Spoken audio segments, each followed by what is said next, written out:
臣近日发现，皇后薨逝，另有隐情。交房殿总管公孙夫人呈上一份皇后当日服用的药渣，据臣仔细检查，药中掺有附子。这是怎么回事啊？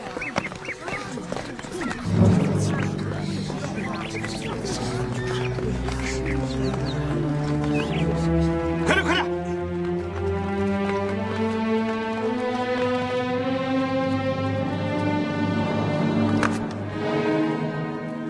我知道你是冤枉的，这几天辛苦了，我已经跟廷尉出面作证，明日就可以放你出去了。多谢夫人相救。不要行这些不必要的客套。起来吧。我素来知道你的为人，绝对不可能暗中毒害皇后的。我还听到一个消息，圣上认定此事内有极大的阴谋，下毒的只是棋子，那在幕后掌控的才是真正的元凶。一旦抓到元凶，其他的人也许还有一线生机。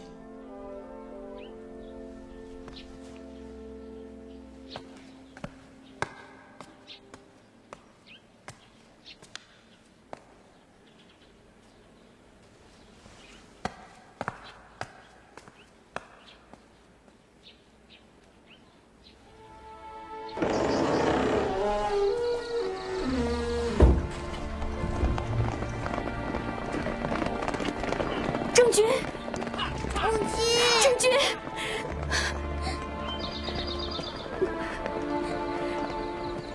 郑君，你怎么到这里来了？啊，我想见母亲，就缠着嬷嬷把我带来了。郑君，母亲不在家的日子，你们过得好吗？父亲说你进了宫，对我们比从前好了。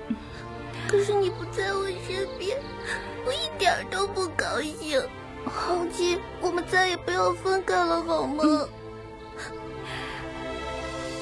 郑君，母亲还有一件重要的事情，要去找一个朋友。郑君先跟嬷嬷回家去，好吗？不，我要跟母亲在一起。那一刻，母亲微笑的纹路永远烙印在我心上。若干年后回忆起来，依然栩栩动人，因为那是母亲最后的微笑。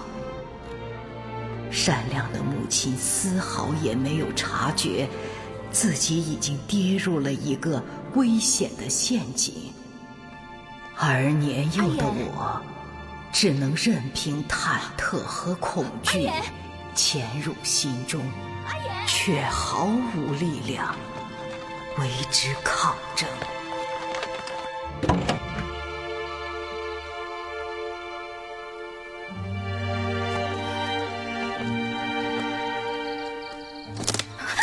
谁呀？阿衍，阿赵，给我拿下！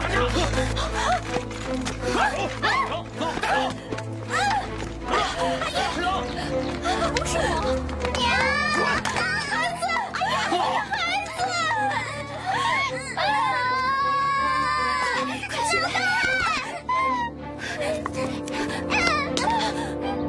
郑君，这个从未见过的女孩，让我生平第一次体味到寒冷的恐惧。这怨毒的眼神，在后来我想国的60年，成为我挥之不去的梦魇。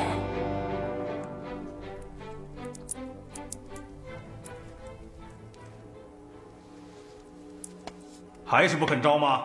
没有什么可招的。即便你再怎么嘴硬也没有用，你的好友已经将所知的一切都交代了。既然这样，那我也招。可是，你们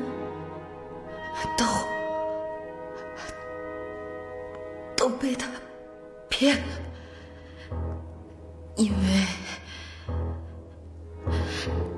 因为他是我的同谋。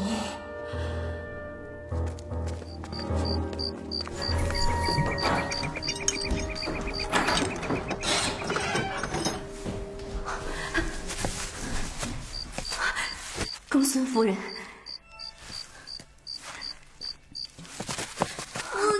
亲，没想到事情会变成这样。我明知你蒙受了不白之冤，可是人微言轻，我也无力回天，只能带孩子来见上你一面。公孙夫人这番安排，我已经很感激了。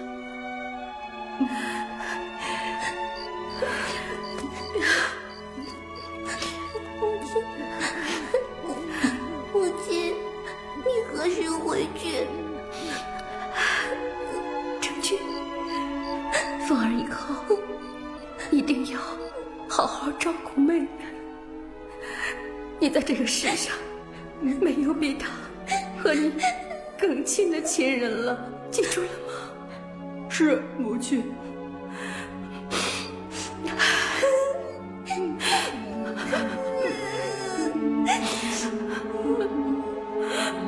如果不是霍光包庇纵容，他的恶妻怎能如此大胆包天，连皇后都敢毒杀？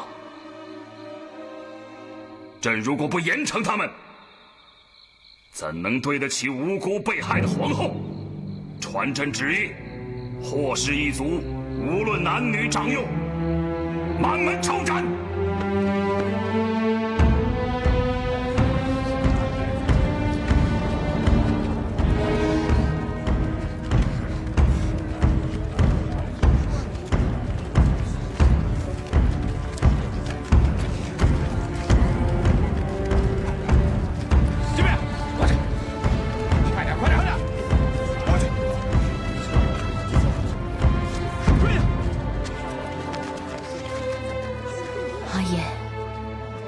相不相信？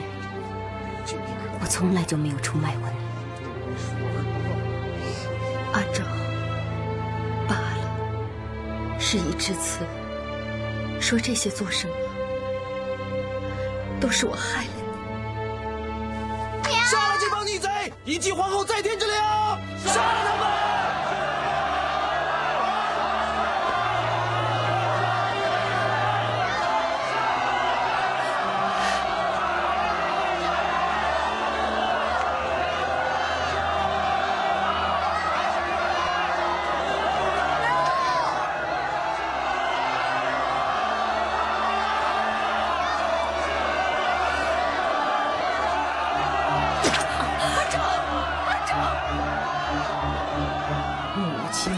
是在行刑前自尽的，后来我才懂得，这是尊严和反抗的举动。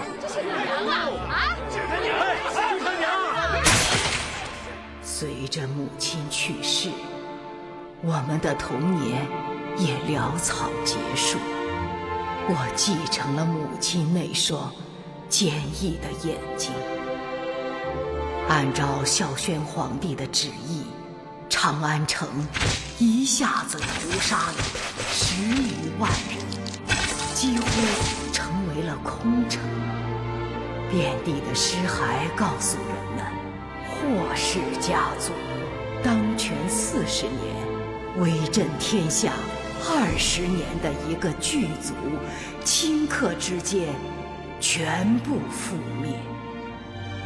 宣帝在这场捍卫皇权的战争中，取得了一片血肉模糊的恢宏胜利。西汉王朝也进入了孝宣中兴的太平盛世，而我绝望的命运也从此拉开了帷幕。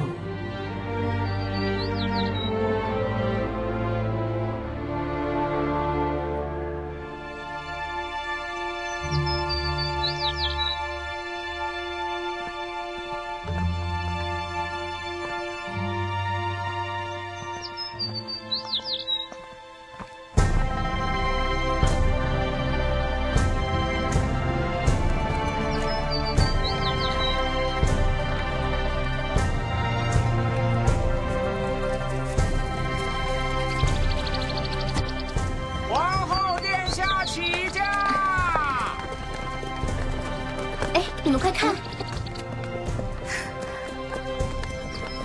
是皇后的车驾，在哪儿呢？在那儿呢。这么大的阵势啊！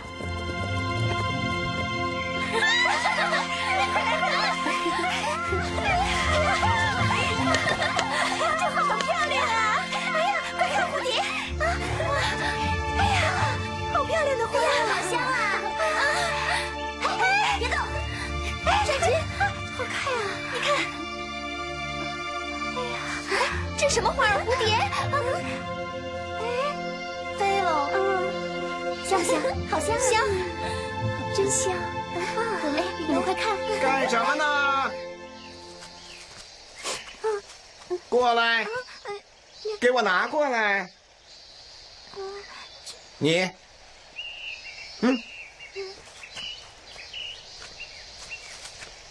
交出来。这是什么呀？花儿啊！只答对了一半儿。这是皇后和夫人们的花儿。你们好大的胆子！我们看到这些花，笑得这么灿烂，所以这花你记住，永远不是为你们而笑，这是为皇后殿下、为夫人们而笑。在这永巷，就是煦煦的春风，也不是为你们而吹；盈盈的细雨，也不是为你们而洒；皎皎的月色，也不是为你们而亮。念你们初犯，算了。你们要知道，这条长长的巷子是大名鼎鼎的永巷，就是后宫掖庭8区所在。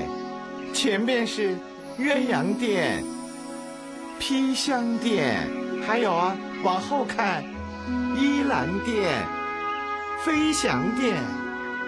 那皇后殿下住哪个殿呀？啊，皇后殿下是交房殿，又叫中宫。中宫？别以为眼睛能看到的地方就能走得到，远着呢。皇后好大呀！是我们家这间吗？哇，好大呀！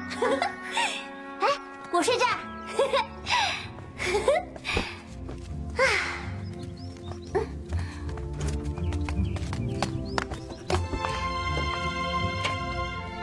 哎，你也住这儿啊？是啊。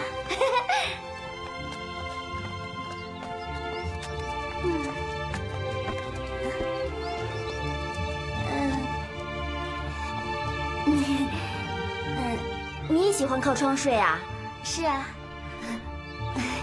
我也喜欢靠窗睡。是吗？嗯。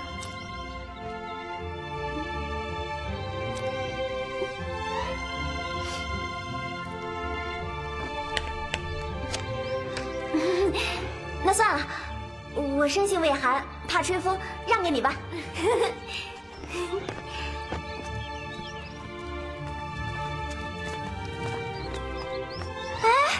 原来是你们呀！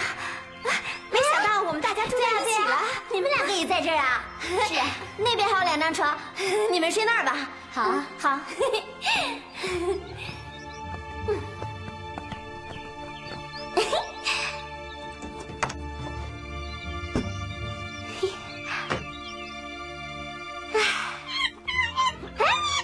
小猴，来，哎，小猴。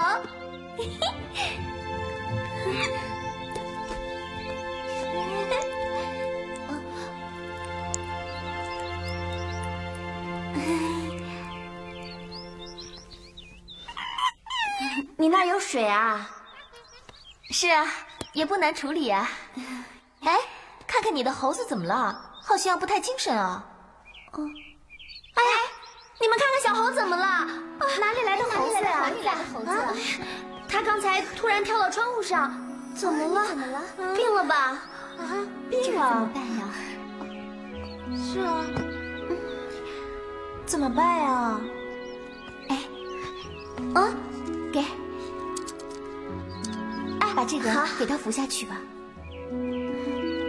小猴，来吃1粒药就好了。它是哪儿来的？怎么跑到咱们这儿来了？咱们能养它吗？这个小猴子跟我们有缘，那不如这样吧，今天我们暂且让他在这里，等他醒来再放他去找他的家人吧。好啊，好啊，好啊，太好了。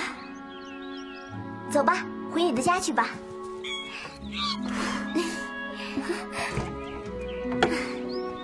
你的药真好，小猴子的病好了。哎，这是我娘给我带来的饼饵，是我最爱吃的，你尝尝。谢谢。啊，给你尝尝。谢谢，我不想吃。来，这是我最爱吃的饼饵，你尝尝，你也尝尝。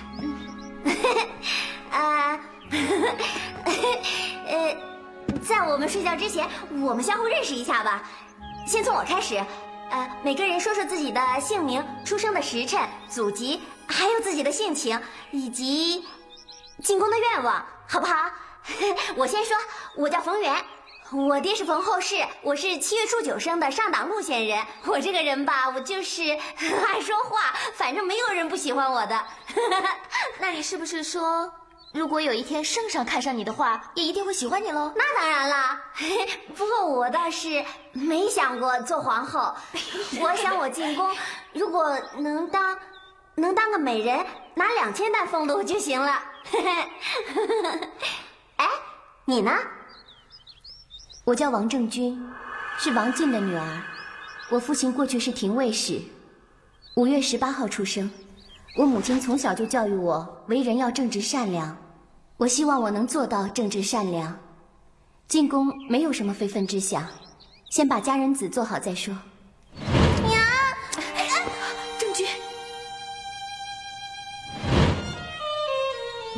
你呢？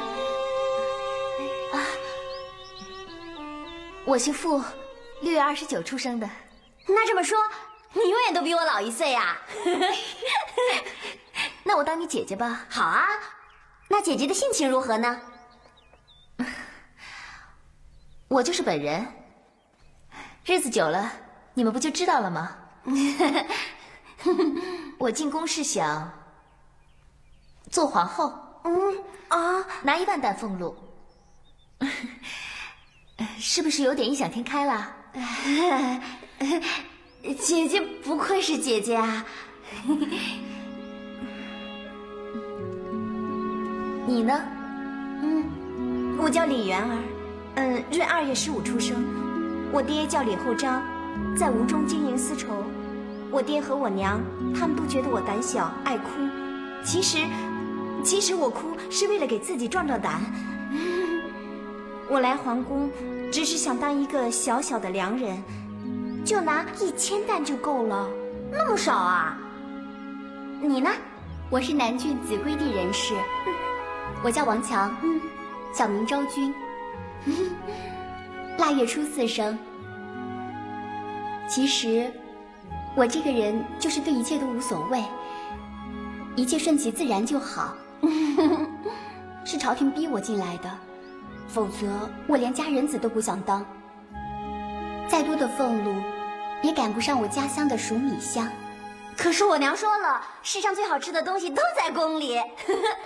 时候不早了，大家赶紧休息吧，省得被卓公公看到又该挨骂了。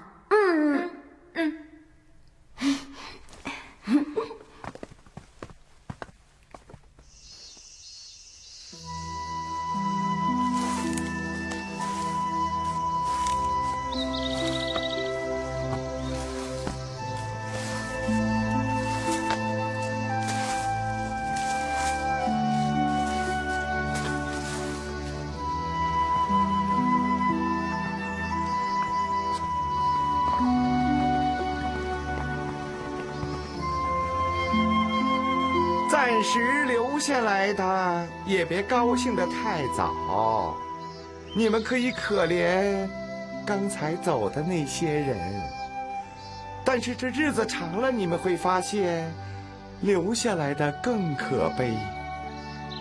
离开的是解脱，留下来的才是噩梦的开始。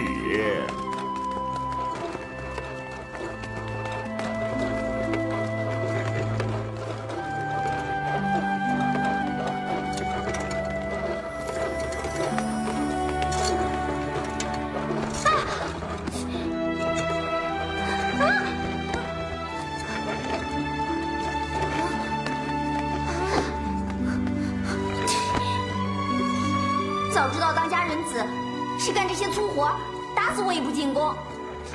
眼睛都快熬瞎了。谁说不是啊？我的腰都快断了，这小命都快搭上了，才拿1斗的俸禄。想想10斗才是1担，这些日子该怎么过呀？我看别的家人子也没像我们干这么多粗重的活啊，是不是我们没给他们好处啊？可是想给他们好处，我们也没有金银珠宝。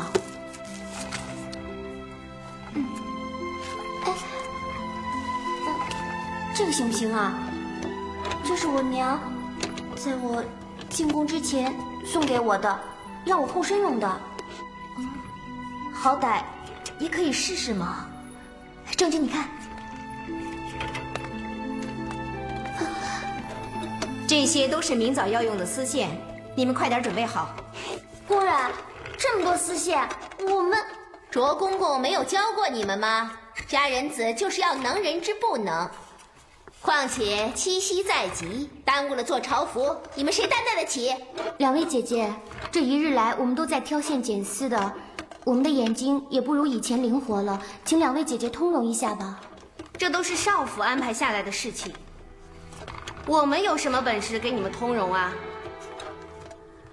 我看你们就不要妄想了，我们也是做过佳人子，怎么不见得有你们这么多话？2位姐姐且慢。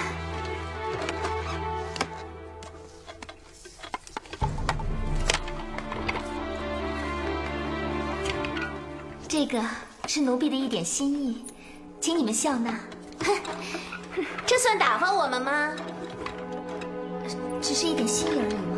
丫头，你也不打听打听，隔壁月华阁的佳人子都给了什么敬意？是足以把你们双眼都啄瞎的黄金。就这破东西，算什么玩意儿？给狗戴，都嫌寒碜。别动！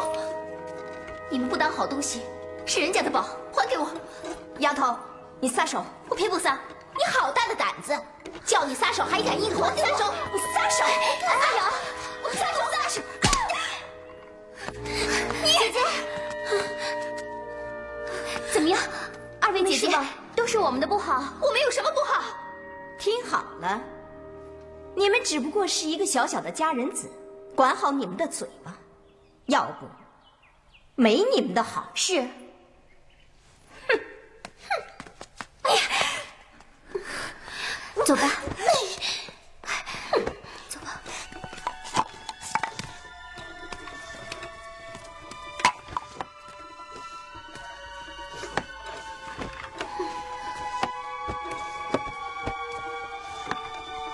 什么人啊？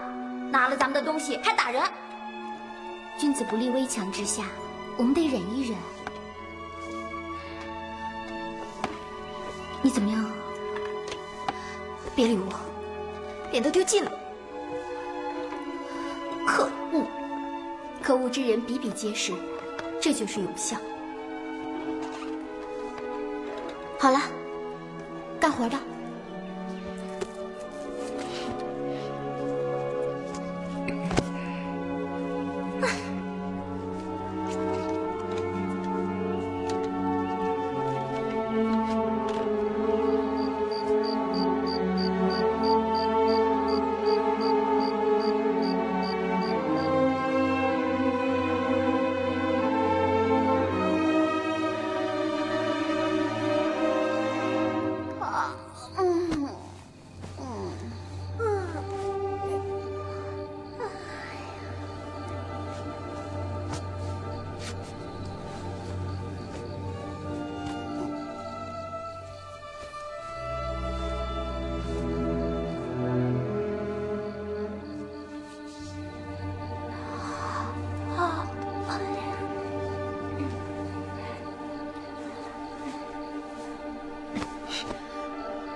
阿瑶，你怎么了？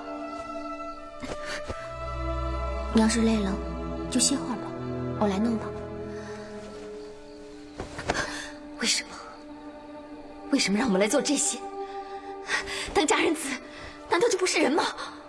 为什么让我们剪这些一辈子都剪不完的线呢？为什么那些夫人可以拿1000担、2000担，而我们只能拿连兔子都填不饱的肚子？难道富贵就是富贵命，贫贱就是贫贱命？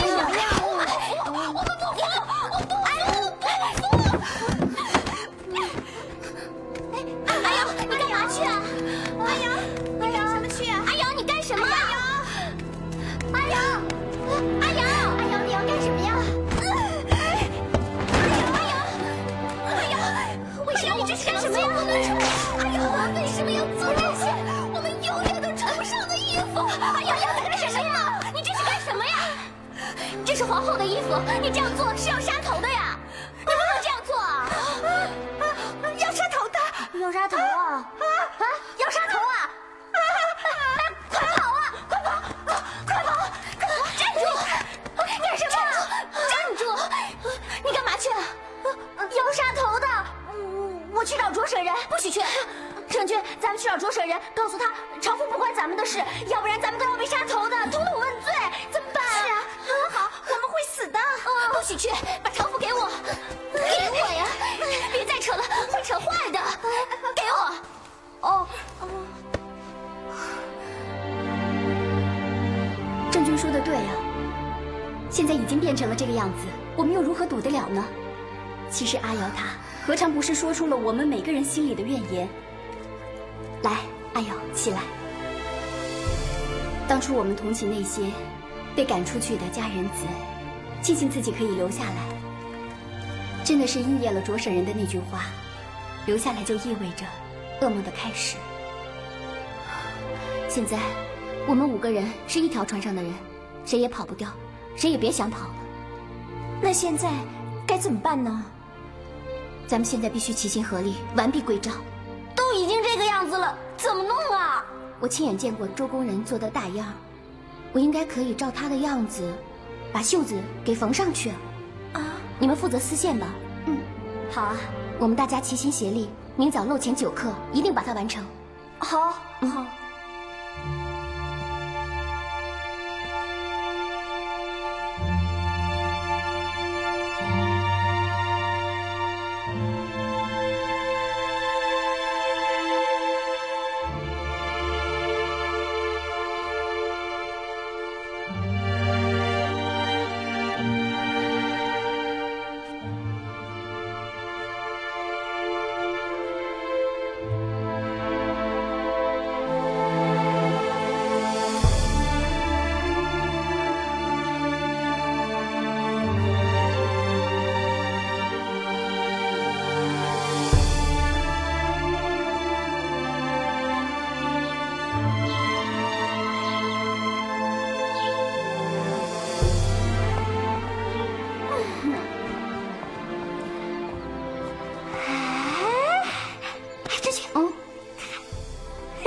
来找你玩了。他真很喜欢你，他又来找你了。他真有灵性，这小猴啊，跟我是朋友了。真好玩，你看，看，给他起个名字吧，叫什么呀？叫什么呀？叫豆豆怎么样？就叫这个。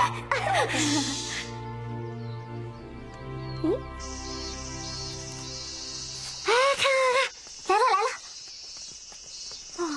真是好命啊，居然能从工人变成了良人啊。郑君，那个就是皇上在上林苑狩猎时被看中的黄良人吗？长相也不过如此嘛。他可是一步登天呐。这个黄良人乃皇上钦点，皇上当时还特意嘱咐少府要叶廷令即日进宫侍寝呢。哎呀，那天在上林苑的怎么不是我呀？就是啊，这等好事什么时候才能轮到我身上啊？莫非今日就是黄良人侍寝的日子吧？张婕妤能让黄良人占他的位置吗？我看啊，后宫啊一定有好戏看了。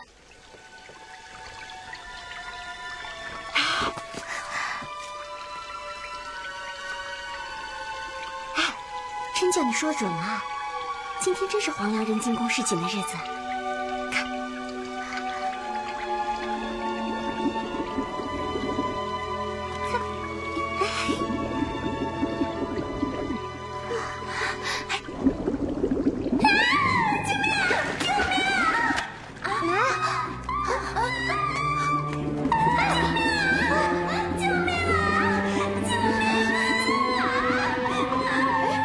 你们怎么还在这儿啊？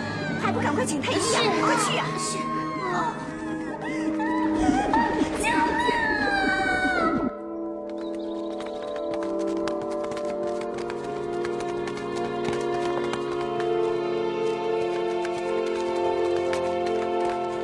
卓公公，吴公人，来的正是时候，劳烦您传个话给张婕妤，圣上变了，今天晚上还要张婕妤侍寝。谢公公，琼儿这就回去给夫人回话。不用谢我，此乃张婕妤的福分，跟我没什么关系。嗯。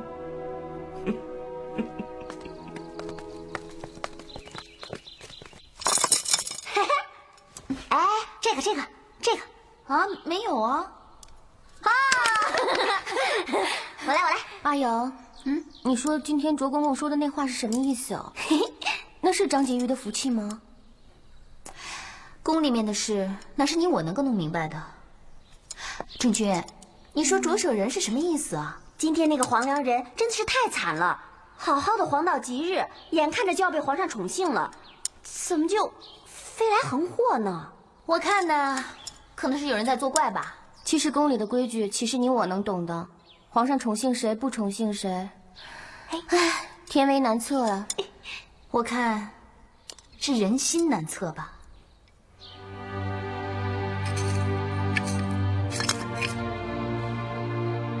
今夜皇上并没有钦点哪位贵妃宠幸，按规矩由掖庭代选。望公公成全。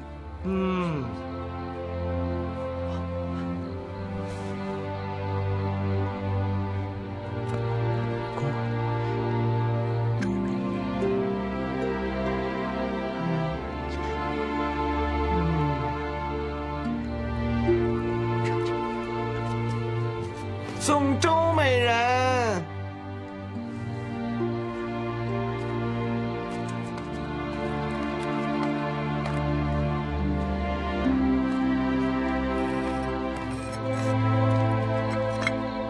这是什么世道啊？姿色那么平庸的嫔妃都可以去给皇上侍寝。是啊，相形之下，咱们任何人的姿色都比他强多了。这哪是皇上在选啊？我们大家刚才都看到了，分明是暗处那位宫人在代为指点。哎，她是谁呀？她是张婕妤的贴身婢女。哦，果然不出我所料。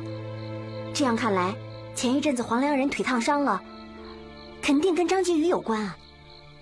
这么说，黄良人的烫伤是张婕妤指使的。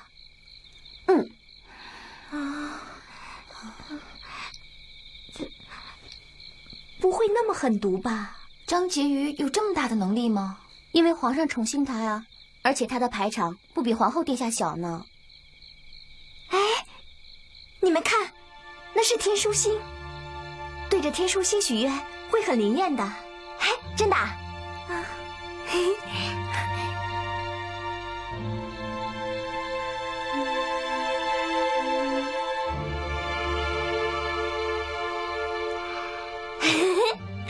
好了，你们都许过愿了吗？哎，傅姐姐，你许什么愿呀？郑君，你许的是什么愿啊？我许的是，希望我们每个人的好运都早点来临。是啊，谁不想得到皇上的宠幸，成为这永巷的8大主人之一呢？我们5个情同姐妹，要不然这样，我们立一个约定好不好？什么约定啊？我们5个当中，不论哪一个得到皇上的宠幸，都不要忘了另外的4个姐妹，好不好？好啊，好啊。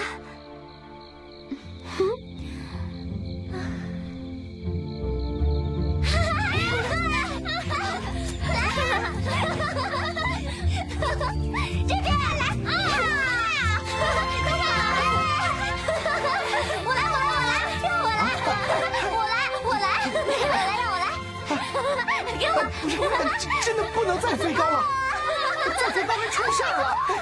慢点，哎呀，一点啊！好高啊！不能再飞高了，还给我吧，快还给我吧！我来，不能再飞高了，再高会出事儿了。还给我吧，快还给我吧！还给我吧，夫人。您看，今年这个花儿是专门为您开的，色泽亮丽，而且温和饱满。看得出啊，这花儿你可是费了心思。哎呦，这是奴才的本分。给我吧！给我！别再给我来！再飞就该出事儿了。再高点！糟了，线断了！哎呦，闯大祸了！怎么能飞到上林苑去呢？明天就是1年1度的游人花会啊！皇上、皇后还有所有永相的夫人们都要到上林苑去赏花，你们快去把蜈蚣风筝捡回来，快去呀！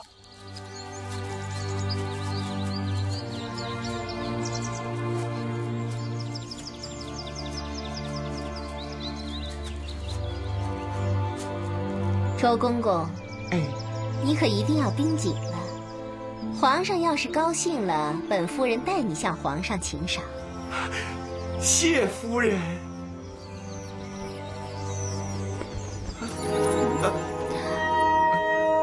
是蜈蚣，蜈蚣可是主凶啊！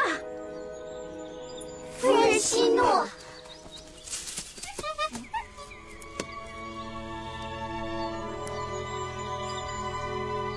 禀夫人，恕奴才把这个不懂规矩的东西抓回来。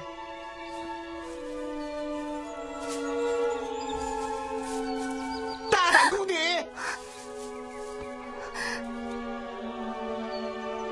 禀告卓公公，奴婢等在明渠放风筝，不曾想风筝断了线，所以……好大的胆子啊！你在明渠放风筝，怎么放到上林苑来了？奴婢不是有意的。禀告夫人，是个佳人子，他在明渠放风筝，打扰了夫人的雅兴。我一定好好教训他。你放什么风筝不好啊？偏要放蜈蚣，怎么不放凤凰啊？还把蜈蚣放到了张继宇的头上。我看你是不想活了。奴婢不清楚。蜈蚣主凶，你不懂？蜈蚣虽是毒虫，但是不是主凶。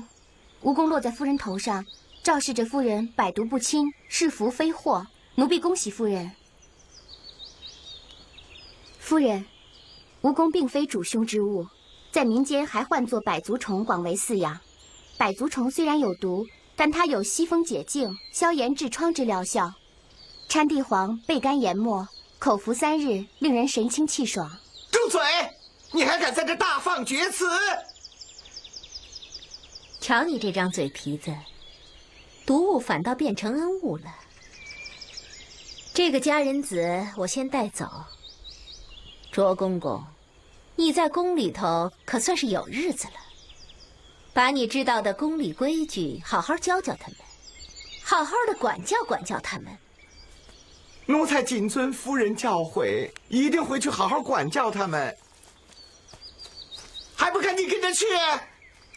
是。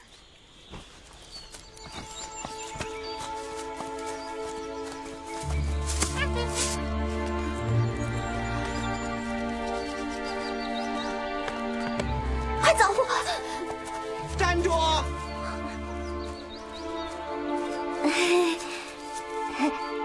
周公公，我们都给我去兰台跪着，练习记作。没我的话，谁也别想歇着。还愣着干什么？哦，快走，快走，快走吧！快走，快走，走得快点。奴婢打扰夫人赏花的雅兴了，请夫人恕罪。抬起头来。你这个叫什么？